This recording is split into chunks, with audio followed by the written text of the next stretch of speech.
சத்தமாய் அவன் தனக்காக உத்தரவு சொல்லுகையில் பெஸ்து உரத்த சத்தமாய், பவுலே, நீ பிதற்றுகிறாய், அதிக கல்வி உனக்கு பைத்தியம் உண்டாக்குகிறது என்றான்.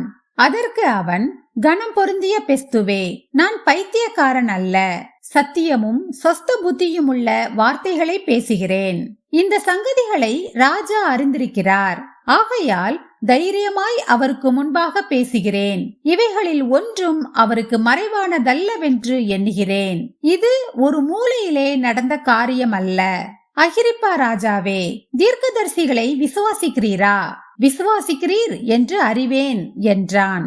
அப்பொழுது அகிரிப்பா பவுலை நோக்கி, நான் கிறிஸ்தவன் ஆகிறதற்கு கொஞ்சம் குறைய நீ என்னை சம்மதிக்க பண்ணுகிறாய் என்றான். அதற்கு பவுல், நீர் மாத்திரமல்ல, இன்று என் வசனத்தை கேட்கிற யாவரும் கொஞ்சம் குறைய மாத்திரம் அல்ல, இந்த கட்டுகள் தவிர முழுவதும் என்னை போல் ஆகும்படி தேவனை வேண்டிக் கொள்ளுகிறேன் என்றான்.